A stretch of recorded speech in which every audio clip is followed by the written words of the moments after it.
When preparing a special breakfast or brunch, why not consider my gingerbread waffles with a pear walnut compote. Now we're going to begin with the waffle batter, and this is a pretty traditional one, but it also includes some really unique ingredients that will give it great moisture and really great flavor. Now what we're going to do is mix our dry ingredients together, our wet ingredients together, and then put the wet into the dry. So we're going to begin with our all-purpose flour, get that into the bowl, and then to that we're going to add baking powder, baking soda, and just a little bit of salt, then some brown sugar.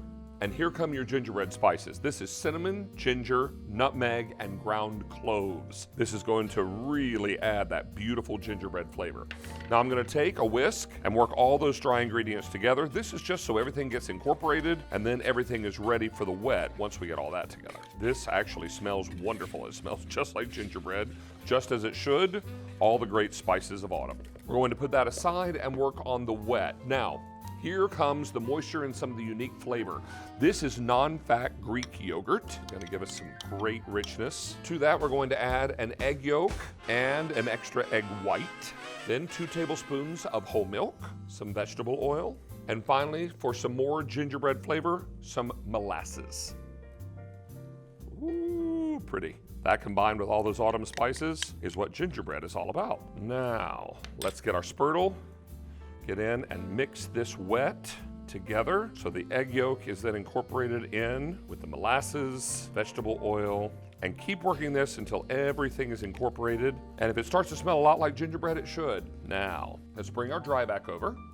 We're going to add the wet into the dry, and I'll get as much of this out of the bowl as we can. That's why these silicone spurtles are so great. So we'll stir up our waffle batter, then put that aside, and while it's resting, we're going to make the pear walnut compote, which is a fancy word for a fruit sauce that'll go right on top of these delicious brunch or breakfast waffles.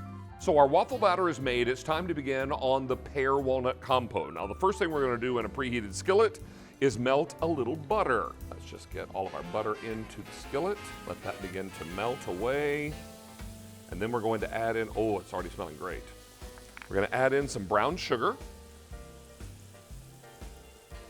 some maple syrup.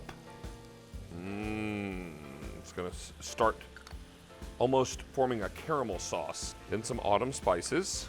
And we'll stir this around just until the sugar dissolves. And then we're going to add our fresh pears that we already cut and diced into cubes. Now that sugar dissolves pretty quickly. Now what we want to do is get our pears into the pan so they can drink up that wonderful syrup and begin to soften just a little. So perfect for chilly weather, holiday gatherings, special family breakfasts or brunch. And while that's simmering, why don't we make some waffles? Now we preheated our waffle iron and we're gonna take our waffle batter. And my best advice for you is to use a ladle. This way you can eyeball the amount of batter that you're using and you don't overfill the waffle maker. Start in the middle and see how much a ladle full of batter is going to make. You might need a little bit more, and I think in this case, maybe just a touch more. Perfect. Remember the lid's going to help push this out to the sides, and in no time at all, we're gonna have a gingerbread waffle with pear walnut compote. These pears smell amazing and are starting to drink up all that great sauce. Now our final step, we're gonna add in our chopped walnuts so they can soften right along with the pears.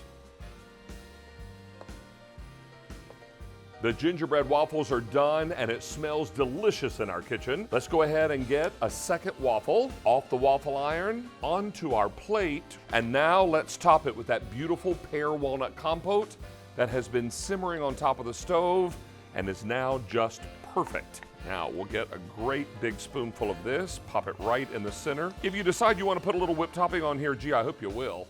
And if you want to dust it with a little powdered sugar, that would be fine as well. And let this be your holiday gingerbread waffles with a pear walnut compote. It's just perfect for crowds, for breakfast, for brunch, or anytime you've got a little hankering for gingerbread.